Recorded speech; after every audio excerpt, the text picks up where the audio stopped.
जय Jagannath. Hello friends, आज ये वीडियो में +3 fourth semester history honours major paper 9 रो आम यूनिट 3 रो गोटे सिलेक्शन दुईटी लॉन्ग क्वेश्चन डिस्कशन करवा जोटा आपण सिलेबस अच्छी यूनिट 3 रो मुगल जुगर सामाजिक अवस्था ता सहित मुगल जुगर अर्थनैतिक अवस्था। तो ये दुईटी क्वेश्चन आम पढ़ा।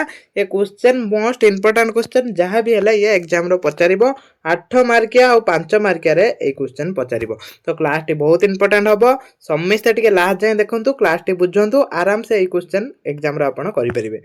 तो प्रथम पढ़ा मुगल जुगर सामाजिक अवस्था किपर थिला सेटा जानिबा। प्रथम इंट्रोडक्शन लिखिबे। देखंतु जेतिकी मु कहमी सेतिकी लिखिबे, लास्ट जाए देखंतु जोडा इंपोर्टेंट पॉइंट कोठे 1 मार्किया 2 मार्किया आसीबो सब कहमी। मुगल राजत्व कालर ऐतिहासिक मानक लेखा से समय समाज उपरे विशेष आलोकपात होई नथिला। तो सही समय जो समाज उपरे ऐतिहासिक माने विशेष करी लेखि नथिले, से माने शासन उपरे लिखिथिले हैला।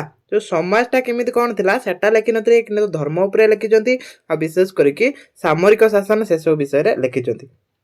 इतिहास लेखक माने मुख्यतः राजा मानक युद्ध और दरबार कार्यकलाप विषय उल्लेख करथिले। तो ये सही कथा कहला, जो लेखक माने थिले से माने युद्ध और दरबार कार्यकलाप विषय उल्लेख करथिले। कौ युद्ध कौ मसिया हेइतला तो सेगुडा पढुची, सेगुडाक ऐतिहासिक माने लिखिथिले। मात्र 1600 और 1700 शताब्दी भारत को जे यूरोप मानक आगमन घटिला से माने भ्रमण कहानी रु से जुगर समाज उपरे मूल्यवान तथ्य मिलता है। जो भ्रमण वृत्तांत जो माने थिले परिव्राजक माने आस्थिले विभिन्न देशरू यूरोपीय माने आगमन करथिले, तो से माने कोन करथिले ना समाज उपरे किछि लिखिथिले जोगुडा आमे एबे पढुचंती।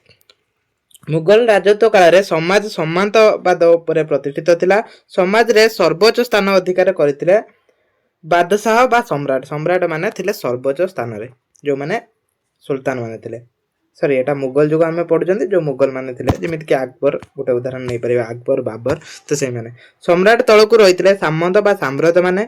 सम्राटक दरबार थिला धर्म संस्कृति केंद्र स्थल। सेते बेले समाज मुख्यतः 3 गोटी श्रेणी रे लोक वास करथिले। सेही श्रेणी थिला समांत श्रेणी, मध्यवित्त श्रेणी और निम्नवित्त श्रेणी। तो यही 3टी श्रेणी थिला। जो सामाजिक अवस्था किभଳି थिला ए 3टी श्रेणी विभक्त होइतिला। कौन कौन गोटे हला सामंत श्रेणी, आ गोटे हला मध्यवित्त श्रेणी, आ गोटे निम्नवित्त श्रेणी। तो क्लास टी लास्ट जाए देखंतु, काहेकि ना पढिबा ठारू सुनिबा बुझिबार अधिक मन रुए। तो सामाजिक अवस्था एठी हमें जानिबा। प्रथमे थिला सामंत श्रेणी हैला। प्रथमे किए थिले सामंत श्रेणी। तो ई सामंत श्रेणी उपरे 5 मार्किया आसे, 2 मार्किया आसे। ई मध्यवित्त श्रेणी उपरे 5 मार्किया आसे, 2 मार्किया आसे। तो एगुडा आपनको 2 मार्किया 5 मार्किया मिलिबो। सेति पई मु कहनी क्लास टी लास्ट जाए अटेम्प्ट करंतु। मुगल जुगर सामंत माने स्वतंत्र सुविधा और सुजोग लाभ करुथिले। से माने थिले खुबत धनी हैला। से माने खूब धनी थिले हैला। एठी लिखा है खूब धनी। तो से जो साम्राज्य माने थिले से माने खूब धनी थिले। से माने मनोहर प्रसाद मध्य वास करुथिले।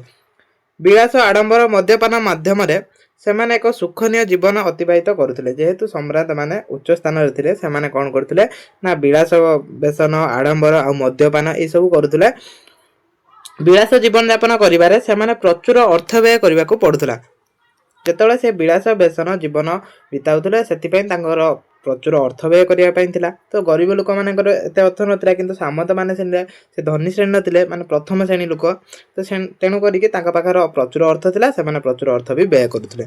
से माने बहु रमणी और नर्तकीक गहन रे जीवन को रसमय करुथले। से माने असंख्य दासदासी नियुक्ति देउथले। से माने असंख्य दासदासी माने जेकोनसी कार्य करथले तांकर चाकर माने करथले, जो माने दासदासी थिले।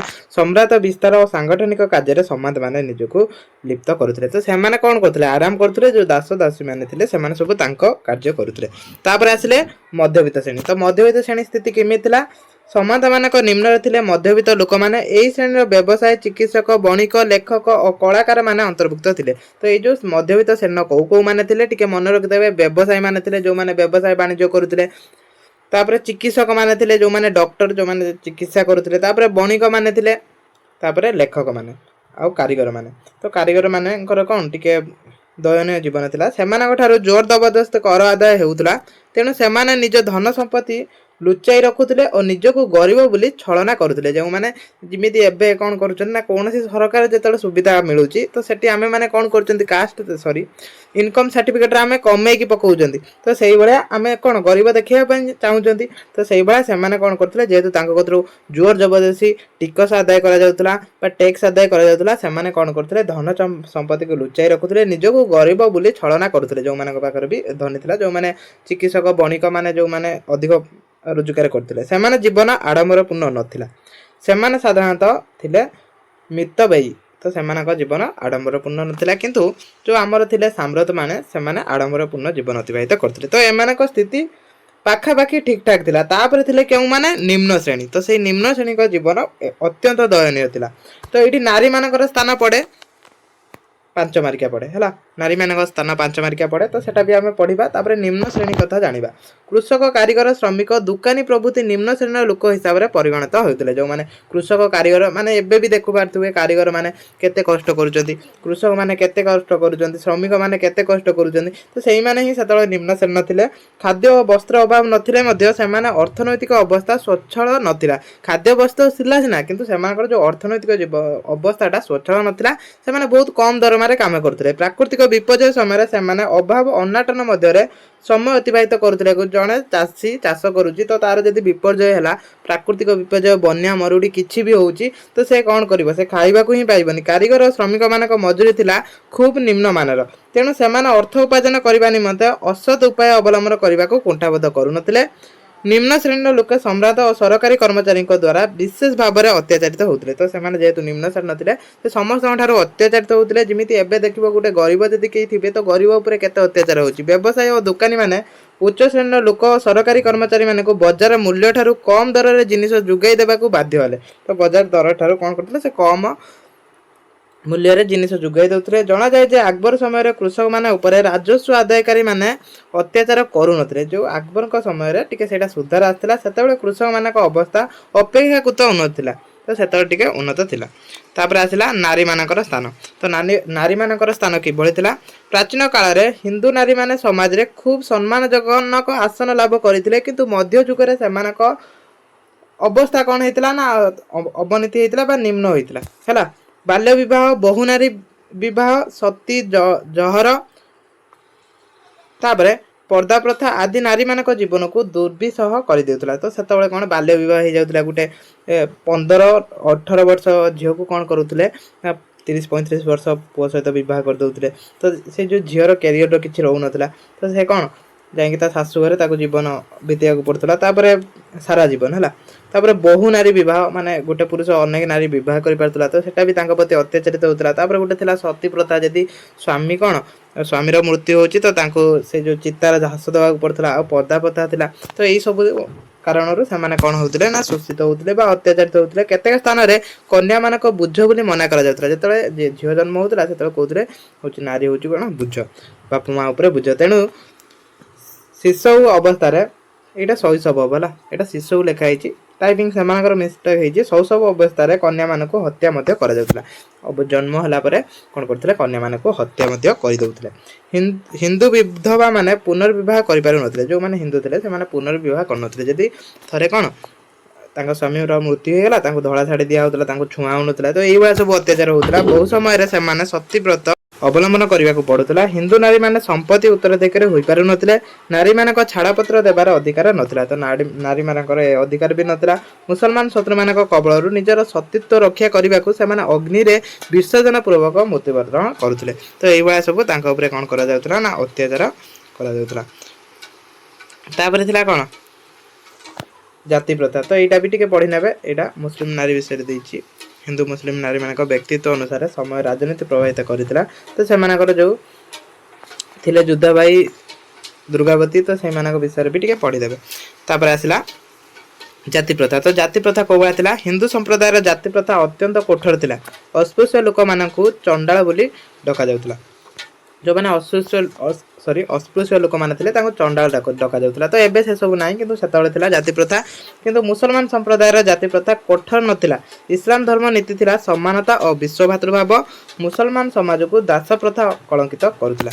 तापर खाद्य तो ये सामाजिक जीवन पढ़ुं मैंने सामाजिक श्रेणी विभाग पढ़ा तापर जाति प्रथा किमी नारी मान स्थान किमी खाद्य तो ये सब गोटे गोटे पॉइंट करके लिखे समस्ते उभय हिंदू और मुसलमान माने खाद्य ग्रहण विशेष पार्थक्य नथिला किछि पार्थक्य नथिला जिमिति एबे भी आपण देखि पारथुबे तो मुसलमान को खाद्य आम खाद्यर विशेष पार्थक्य नहीं किछि पार्थक्य थाई पारे किंतु विशेष नहीं सेमान को साधारण भाव में रुटी भात मांस फल दुग्ध लहुणी व्यवहार करुथिले सेमाने पान मद अफिम भांग आदि को मदक द्रव्य रूपे ग्रहण करुथिले अधिकांश जैन और ब्राह्मण मांस स्पर्श करुनथिले तो जैन ब्राह्मण माने बेसी मांस खाउनथिले किंतु समस्ते प्रायतः खाउथिले समान खाद्य तो यही सब खाद्य समस्ते खाउथिले हिंदू मुस्लिम को जुगरे मुगल जुगरे तापर पोशाक उभय हिंदू और मुसलमान संप्रदाय लोकप्रिय एक प्रकार पोशाक परिधान करुथिले श्रमिक और कृषक माने जो प्राय उल्लग्न अवस्था रोते एकथा बाबर तांका जीवन में वृत्तांत उल्लेख करिसेंती निम्न श्रेणी पुरुष माने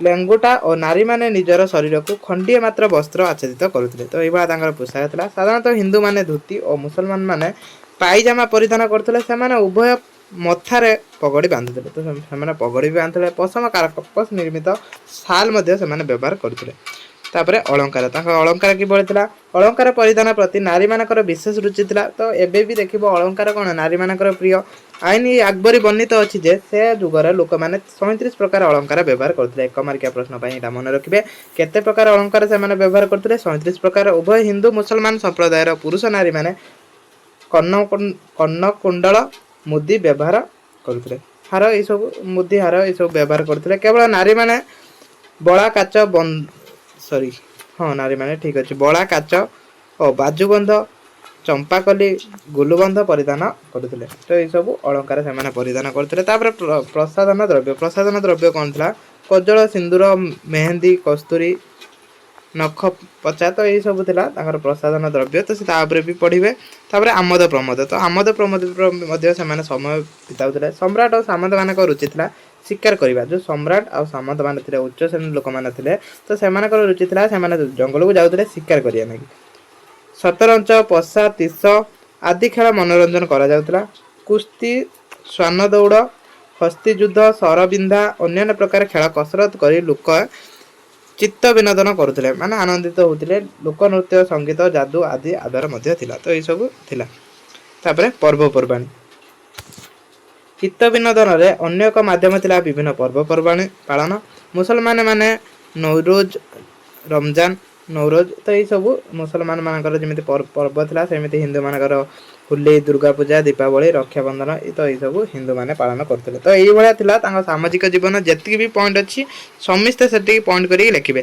तापर आम सेकेंड प्रश्न को आसवा देखो टे वर्षा हो तो बैकग्राउंड किसी भी शुभी पारे आवाज तो आपड़ कौन करूँ ना क्वेश्चन उपर को ध्यान दिंतु आ क्वेश्चन आंसर आम जोटा डिस्कसन कर तार पाठ उपर आसतु मुगल जुगर अर्थनैतिक अवस्था विषय वर्णना कर तो सामाजिक पढ़ले अर्थनैतिक अवस्था पढ़ीदबा तो अर्थनैतिक अवस्था केमी थिला मुगल मान समय देश आर्थिक अवस्था खूब उन्नत थिला सम्राट सम्मानित बणिक शिल्पपति माने समृद्धि और विलासपूर्ण जीवन यापन करते विद्वान कारीगर कलाकार मान अवस्था संतोषजनक थिला तो से अवस्था थिला संतोषजनक साधारण लोक चलनी मध्य कष्टकर नथिला कारण समस्त नित्य व्यवहार्य जिनपतर सुलभ दर में मिलता सब कौन करता से सुविधा सब मिलता सुलभ दर मान कौन कम दर में मिलता किंतु औरंगजेब समय देशर आर्थिक अवस्था परिवर्तन आसाला युद्ध यात्रा विद्रोह दमन करिबारे मुगल सम्राट अजस्र अर्थ व्यय करने को पड़ता किए औरंगजेब से युद्ध करते तेणु से समय आर्थिक दुरावस्था देखा देता तेणु परवर्ती मुगल सम्राट मान शासन समय देशर आर्थिक अवस्था द्रुत अवनति घटी से समय देशर अर्थनैतिक प्रगति मूल थिला कृषि शिल्प और वाणिज्य विकास तो यहाँ था अर्थनैतिक मूल तो से जो कौन था कृषि शिल्प वाणिज्य विकास तो युवा था प्रथम आम पढ़ा कौन कृषि तो यहाँ अर्थनैतिक अवस्थार मुख्य अंग था कृषि भारत हूँ ग्राम बहुल देश ग्रामर आर्थिक अवस्था मुख्यतः कृषि उपर निर्भर करे एवं भी ग्रामर आर्थिक अवस्था कृषि उपर निर्भर कर जो थर मरुड़ी हम कि बन्या हम से तरह देखिए देशर कौन हम सब जिनस दर रेट बढ़ी तो लोक बहुत हैरान होती कहीं कृषि हूँ आमर गुरुत्वपूर्ण सेतेबेले ଧାନ ଗହମ ନୀଳ ଆଖୁ କାର୍ପସ ବିଭିନ୍ନ ପ୍ରକାର ତୈଳବୀଜ ଚାଷ କରାଯାଉଥିଲା। ଆସାମ ବଙ୍ଗଳା ବିହାର ଓଡ଼ିଶା ଆଦି ଅଞ୍ଚଳ ଧାନ, ପଞ୍ଜାବ ମଧ୍ୟପ୍ରଦେଶ ଆଗ୍ରା ଅଞ୍ଚଳ ଗହମ ବାଲି ବଙ୍ଗଳା ଓ ବିହାର ଅଞ୍ଚଳରେ ଆଖୁ ଚାଷ ପାଇଁ ବିଖ୍ୟାତ ଥିଲା। ତ ଏଇସବୁ କ'ଣ କରାଯାଉଥିଲା ସେତେବେଳେ ଚାଷ କରାଯାଉଥିଲା। ୟା ବ୍ୟତୀତ ବି ଅନ୍ୟ ଫସଲ ଚାଷ ହେଉଥିଲା, କିନ୍ତୁ ଏଇଟା କ'ଣ ହେଉଥିଲା ନା ଅଧିକ ପରିମାଣରେ ଚାଷ ହେଉଥିଲା, ଯେମିତିକି ଧାନ ଗହମ ନୀଳ ଆଖୁ କାର୍ପସ। ତ ଏଇଗୁଡ଼ାକ ଅଧିକ ଚାଷ ହେଉଥିଲା। ସେହିପରି ଖାନଦେଶ ଓ ବାଙ୍ଗାଲୋର ପ୍ରଚୁର ପରିମାଣରେ କାର୍ପସ ଉତ୍ପାଦିତ ହେଉଥିଲା। ଚାଷ ମୁଖ୍ୟ ବର୍ଷା ଉପରେ ନିର୍ଭର କରାଯାଉଥିଲା। ତ ନିହାତି ଭାବରେ ଏବେ ସିନା ଲିଫ୍ଟ ହେଇଛି, ସେତେବେଳେ ଲିଫ୍ଟ ନଥିଲା। ତ ସେତେବେଳେ କ'ଣ କରାଯାଉଥିଲା ବର୍ଷା ଉପରେ ନିର୍ଭର କରାଯାଉଥିଲା। ଚାଷୀମାନେ ମଧ୍ୟ କୂପ ପୋଖରୀ କେନାଲ ଦ୍ୱାରା ଜମିକୁ ଜଳସେଚନ କରୁଥିଲେ। ସେତେବେଳେ ଲୋକମାନେ ଦୁର୍ଭିକ୍ଷ ଅନ୍ୟ ପ୍ରାକୃତିକ ବିପର୍ଯ୍ୟୟ ଦ୍ୱାରା ପୀଡ଼ିତ ହେଉଥିଲେ। ହିଂସ୍ର ଜୀବଜନ୍ତୁ ଦ୍ୱାରା ଏବଂ ଯୁଦ୍ଧ ସୈନ୍ୟ ଚାଳନା ସମୟରେ କ୍ଷେତ୍ରମାନ ନଷ୍ଟ ହେଉଥିଲା। ତ ସେ କୃଷି କ୍ଷେତ୍ର ବି ନଷ୍ଟ ହେଉଥିଲା। ତ ଏଇଭଳିଆ ଦୁର୍ଭିକ୍ଷ ଅନ୍ୟ ପ୍ରାକୃତିକ ବିପର୍ଯ୍ୟୟ ବ୍ୟତୀତ ଅନ୍ୟ ସମୟରେ ଆମ ଦେଶରେ କୃଷି ଉତ୍ପାଦନ ସନ୍ତୋଷଜନକ ଥିଲା। କୃଷି କ୍ଷେତ୍ର ଦେଶ ଥିଲା ଆତ୍ମନିର୍ଭରଶୀଳ। ତ କୃଷି କ'ଣ ଭାରତ ହେଉଛି ପ୍ରଥମରୁ ଭାରତର ମୁଖ୍ୟ ଆର୍ଥିକ ଅଙ୍ଗ ହେଉଛି କୃଷି। ତାପରେ ଆସିଲା ଶିଳ୍ପ। ମୁଗଲମାନଙ୍କ ସମୟରେ ଶିଳ୍ପର ଅଭିବୃଦ୍ଧି ଘଟିଥିଲା ଏବଂ ଏହା ଦେଶକୁ ଶାନ୍ତି ସମୃଦ୍ଧି ଦିଗରେ ଆଗେଇ ନେଇଥିଲା। ଶିଳ୍ପର ଉନ୍ନତି ପାଇଁ ଆକବର ବିଶେଷ ଧ୍ୟାନ ଦେଇଥିଲେ। କେମିତି ଶିଳ୍ପର ଉନ୍ନତି ହେବ? ବୟନ ଶିଳ୍ପ ଥିଲା ଅଧିକ ଲୋକପ୍ରିୟ। ପତ୍ତନ ବରହମପୁର ଜୈନପୁର ବନାରସ ପାଟନା ଲକ୍ଷ୍ନୌ ଆଗ୍ରା ଲାହୋର ପ୍ରଭୃତି ସ୍ଥାନରେ କାର୍ପସ ଶିଳ୍ପମାନେ ବିକାଶ କରିଥିଲା। ଓଡ଼ିଶାରେ ମଧ୍ୟ ଉନ୍ନତ କାର୍ପସ ବସ୍ତ୍ର ଉତ୍ପାଦନ ହେଉଥିଲା। ଜଣେ ଐତିହାସିକ ଲେଖିଛନ୍ତି ଭାରତ କାର୍ପସ ବସ୍ତ୍ର ବିଶ୍ୱବ୍ୟାପୀ ଲୋକପ୍ରିୟତା ହାସଲ କରିଥିଲା। ଇଂଲଣ୍ଡରେ ଶିଳ୍ପ ବିପ୍ଳବ ଘଟିବା ପର୍ଯ୍ୟନ୍ତ ଏହି ଶିଳ୍ପ ସମୃଦ୍ଧି ଥିଲା। ବ୍ରିଟିଶ ସ୍ୱେଚ୍ଛାକୃତ ଭାବରେ ଭାରତ ଏହି ଶିଳ୍ପକୁ ଧ୍ୱଂସ କରିଦେବା ନିମିତ୍ତ ଚେଷ୍ଟା କରିଥିଲା। ତ ଏଇଭଳିଆ ଥିଲା। ତାପରେ ଆସିଲା ଆମର ବାଣିଜ୍ୟ। ତ ଏଇଟା ହେଉଛି ତ ଆମର ଲାଷ୍ଟ ପଏଣ୍ଟ। ଏ ବାଣିଜ୍ୟଟା ବି ପଢ଼ିବେ। ମୁଗଲମାନଙ୍କ ସମୟରେ ବାଣିଜ୍ୟ ବ୍ୟବସାୟ ଉନ୍ନତି ଥିବାର ଆଇନ ଇ ଆକବରୀ ବୈଦେଶିକ ପର୍ଯ୍ୟଟକମାନଙ୍କ ଠାରୁ ଜଣାଯାଏ। ମୁଗଲ ସମ୍ରାଟମାନେ ରାସ୍ତା ପୋଲ ପ୍ରଭୃତି ନିର୍ମାଣ କରି ବଣିକମାନଙ୍କୁ ଗୋଟିଏ ସ୍ଥାନରୁ ଅନ୍ୟ ସ୍ଥାନ ଯାତ୍ରା କରିବାକୁ ସୁବିଧା କରିଥିଲେ। କିନ୍ତୁ ପରବର୍ତ୍ତୀ ମୁଗଲ ସମ୍ରାଟଗଣ ବାଣିଜ୍ୟ ଉନ୍ନତି ପାଇଁ ବଣିକମାନଙ୍କୁ ସାହାଯ୍ୟ କରିପାରିନଥିଲେ। ପ୍ରଥମ ମୁଗଲ ସମ୍ରାଟ ସ୍ୱଳ୍ପ ବାଣିଜ୍ୟକୁ ଶୁଳ୍କ କରିଥିବା ବାଣିଜ୍ୟ ଅଭିବୃଦ୍ଧି ଘଟିଥିଲା। ସେତେବେଳେ ୟୁରୋପ ଏସୀୟ ପାରସିକ ଦେଶମାନଙ୍କ ଘନିଷ୍ଠ ବାଣିଜ୍ୟ ବ୍ୟବସାୟ ସମ୍ପର୍କ ପ୍ରତିଷ୍ଠା ଲାଭ କରିଥିଲା। ତ ଏଇସବୁ ଦେଶ ସାଙ୍ଗରେ କ'ଣ ହେଇଥିଲା ବାଣିଜ୍ୟ ପ୍ରତିଷ୍ଠା ଲାଭ କରିଥିଲା। କେଉଁ ବାଣିଜ୍ୟ ହେଉଥିଲା? ଦ୍ରବ୍ୟ ଗୁଡ଼ିକ ସୁନା ରୂପା ମଣିମୁକ୍ତା ମୂଲ୍ୟବାନ ପ୍ରସ୍ତର। ତ ଏଗୁଡ଼ା ସବୁ ମନେ ରଖିବେ। ସୁରାଟ ବମ୍ବେ ଏଗୁଡ଼ା ସବୁ ଥିଲା ପ୍ରଧାନ ବନ୍ଦର। ତ ଏତିକି ମନେ ରଖିବେ। ତ ଏଇଟା ଥିଲା ଆମର ଅର୍ଥନୈତିକ ଜୀବନ। ତାପରେ ଆଉ ଗୋଟେ ପ୍ରଶ୍ନ ମଧ୍ୟ ଆନ୍ସର ନେଇଯାଆନ୍ତୁ। ମଧ୍ୟଯୁଗରେ ସହରୀକରଣ ଓ ବାଣିଜ୍ୟ ସମ୍ବନ୍ଧରେ ଆଲୋଚନା କର। ତ ଏଇ କ୍ୱେଶ୍ଚନଟା ବି ପଢ଼ି ଦେଇଥିବେ। ତ ଏଇଟା ପଢ଼ି ଦିଅନ୍ତୁ। ଏଇଟା ବି ବହୁତ ଇମ୍ପୋର୍ଟାଣ୍ଟ ରହୁଛି। ମେ ବି ଏଟା ବି ପଢ଼ିପାରେ। ତ ତିନିଟି ପ୍ରଶ୍ନ ଆମେ ଏଇଠି କମ୍ପ୍ଲିଟ୍ କରିଦେଲେ ୟୁନିଟ୍ 3ରୁ। ତ ଲାଷ୍ଟ ୟୁନିଟ୍ ସାରିବା। ତାପରେ ଲାଷ୍ଟ ପେପର ଯେଉଁଟା ଅଛି ପେପର 10ର ବି କ୍ଲାସ୍ କରିବା। ତ ଏଇଟା ଟିକେ ଉଲ୍ଟା ହେଇଯାଇଛି, ସମସ୍ତେ ଟିକେ ସ୍କ୍ରିନଶଟ୍ ନେଇଯିବେ, ରୋଟେଟ୍ କରିକି ପଢ଼ିଦେବେ। ତ କ୍ଲାସ୍କୁ ମୁଁ ଏଇଠି ରଖୁଛି। ଜୟ ଜଗନ୍ନାଥ। ଏ PDF ଆପଣଙ୍କୁ ଟେଲିଗ୍ରାମରେ ମିଳିଯିବ, ସମସ୍ତେ ଡାଉନଲୋଡ଼ କରିନେବେ।